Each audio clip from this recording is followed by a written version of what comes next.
We continue our journey through the Harry Potter video games, arriving at the second game, Harry Potter and the Chamber of Secrets. Released in 2002, Chamber saw a release on the PlayStation 2, the Xbox, GameCube, PC, Game Boy Advance, along with the Game Boy Color and the original PlayStation. This was actually the last game ever to be released for the Game Boy Color, and it was the last Potter title to ever appear on the PlayStation. The PlayStation 1 version is very similar to the style of the first game in terms of both appearance and performance. Thankfully, the PS2, Xbox, and GameCube versions were handled by a different development team. This time around we're going to be looking at the Xbox version, though honestly there's no major difference between the PlayStation 2, Xbox, and GameCube versions aside from a few little technical differences. Graphics on the Xbox tend to be a tad sharper than the PS2 and the GameCube versions, but other than that there's really no difference. This time around, the adaptation of the story is handled much better. Gone are the narrated still image sections, and in its place are actual cutscenes with character models. Like the last game, most of the major events from the film are present here, though there are some questionable changes. One of the more questionable cuts would have to be the character of Dobby the House Elf. And normally I wouldn't be too concerned with a cut character, but it clearly claims on the back of the box art that Dobby's in the game, which leads me to believe that maybe when the box art was created or printed out, they did have Dobby in the game, but he was removed for some reason. I've never seen any footage online or pictures that ever showed Dobby in the game. I mean, maybe he's on one of the other versions, like the handhelds, but I wouldn't know. And the lack of his presence ends up causing several other plot lines to be rewritten or removed. For example, in the film, Harry and Ron miss the Hogwarts Express since Dobby blocks the entrance. In the game, we end up getting a pitiful rewrite of this scene. He goes to Flourish and Blotts with Mrs. Weasley and Ginny to see Gilderoy Lockhart, and only minutes into the meeting with Lockhart, Ron comes barging in only to tell Harry that they've just missed the train.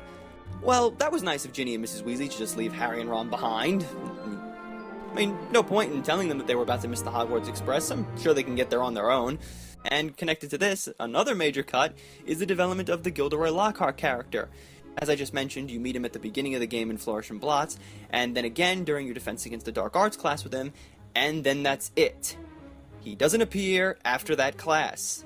He isn't blackmailed by Harry and Ron to find the Chamber of Secrets, nor is his true character of being a fraud ever mentioned or brought to light, and his memory is never erased.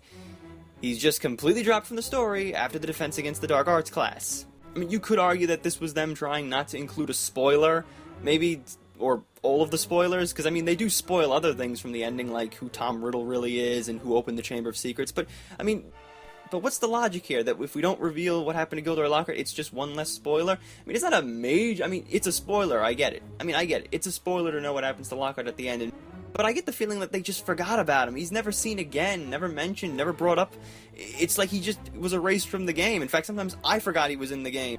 And the rest of the story has some small tweaks and changes, but they don't heavily affect things. Like, for example, in the film, there's a few more people that get petrified by the basilisk, like Colin Creevey and Justin Flynchley, and another girl that was with Hermione. In the game, only Hermione and Nearly Headless Nick are petrified, so that's a small change. It doesn't really affect things too much, and there's a few other things like that too. But again, it doesn't heavily affect the story. Moving on from the story and looking at the gameplay is a much bigger improvement over the last title. Harry can now target enemies and objects in the environment and then cast whatever spell he wishes to use.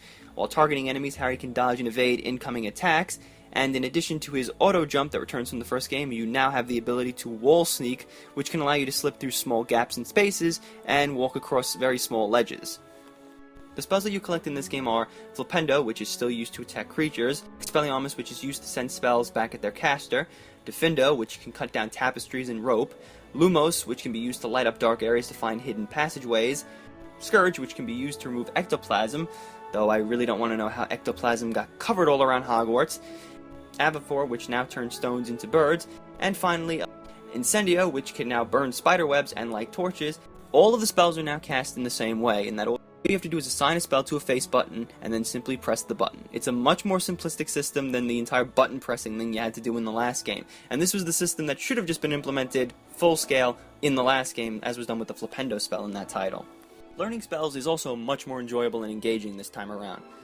Like in the first game, Harry has to attend classes in which professors will now task him with retrieving a spell book in order to learn the spell for the class.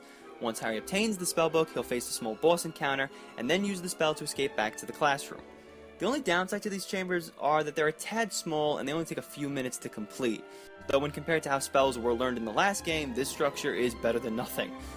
At least this method is interactive. You have to use different spells to get past the obstacles and enemies in each chamber, which is better than just following a pattern and then barely doing anything. This structure also allows for equal usage of every spell, and no spell in this game gets neglected. You'll use every spell at least more than a few times. You will not just use one spell once in one area and never again. All spells are used throughout the adventure, which is much better than the spell neglect that happened in the first game.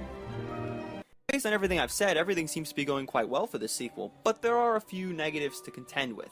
The first has to do with the way this game implements the Birdie Bop beans. Harry can now collect a set number of beans of any color in place of collecting a specific set number of each color.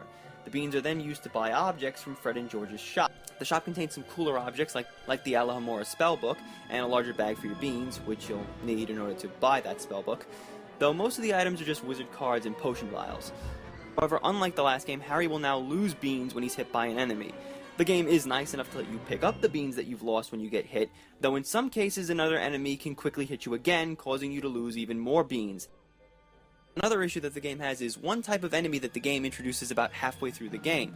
After you've obtained the Scourge spell, you'll start using it to remove ectoplasm around some of the walls, and when Harry does this, he'll release several ghosts get released each time you use it. And these ghosts are usually a minor annoyance, as if they don't see you, they usually won't attack you. They're a minor annoyance when you're on the ground, but when you're trying to jump on a platform or wall sneak, you're screwed. If these things see you, they will immediately charge right into you, and you'll take damage and lose beans in the process, and there is nothing you can do to stop this. These enemies cannot be damaged, they can't be stunned, they can't be distracted in any way. You have no choice but to grin and bear it as they take damage from you, and your beans go flying down to the floor or off of a ledge. And jumping while they charge at you is even worse, since they'll end up stopping you in midair. Because, you know, that makes total sense, not being able to jump through a transparent ghost, right? The game also tries to incorporate stealth mechanics again, but it comes off a little worse than it did the first time. Apparently, Harry forgot about his invisibility cloak this year, or he left it back at the Dursleys, since it's never mentioned or used. Instead, the game turns into Metal Gear Potter, as you're given a bird's eye perspective and Harry is meant to wall sneak to peer around corners to see who's approaching him. He can also fire bullets, so I mean spells, to distract the guards. And I say that Harry's meant to do this, since more often than not it's just possible to run through these stealth zones without even looking at guards or who's around you, or you can just move the left analog stick around a bit to fiddle with the camera to get a better view of your surroundings, and that usually ends up working better than the wall sneak mechanic. Thankfully there's only a few of these stealth segments, so it's not something you have to really contend with for a huge section of the game. The last negative would have to be the difficulty. Whereas the first game had little difficulty thanks in part due to the lack of enemies and bosses, Chamber does contain several mini-boss fights, dueling sections, and finally boss encounters against creatures from the film, like Aragog and the Basilisk. The boss fights, regardless of mini or major, all of them have one set way to damage them, and you'll repeat that process over and over until they drop. For example, the gargoyle statues that you fight in the challenge chambers are all damaged the same way each time. You engage in them in a simple tennis-like match where Harry has to use Expelliarmus to send a spell back at the gargoyle. And this strategy makes sense when you're in the Expelliarmus challenge chamber, but you do the same thing when you go to collect Avifors and Incendio. When you're in the Incendio challenge, you actually fight 3 of them almost right after each other, all in the same way. I mean, why not use the new spells that you just acquired to fight them in the other challenges, or a combination of the spells that you have so far? It would have let the player figure out a new strategy to bring them down.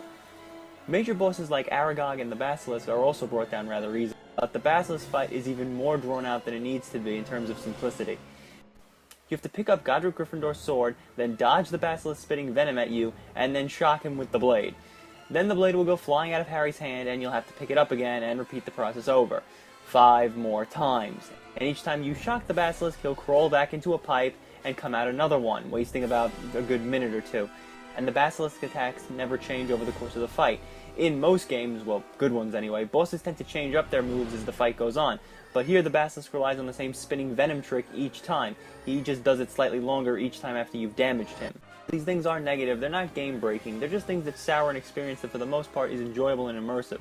The presentation is even better than the last time, with even more areas replicated from the film, like the exterior of Hogwarts, the boys' dormitory, the grand staircase, and the defense against the dark arts classroom. The score, once again composed by Jeremy Soule, is a great improvement, and now there's music playing throughout most of the game with hardly any moments of silence. Looking at the jump between Stone and Chamber, EA really tried to improve on some of the aspects that were underwhelming the first time around. Even with some minor flaws and an easy difficulty level, Chamber is still an enjoyable ride, As I mentioned in the last video, this game served as a template for the remake of Sorcerer's Stone, which was re-released in 2003. It basically retains the same core gameplay mechanics that this game has. You'll search for spell books and challenge chambers, and then assign the spells that you want to use. The remake received low scores since most of these spells were lifted straight from the chamber game.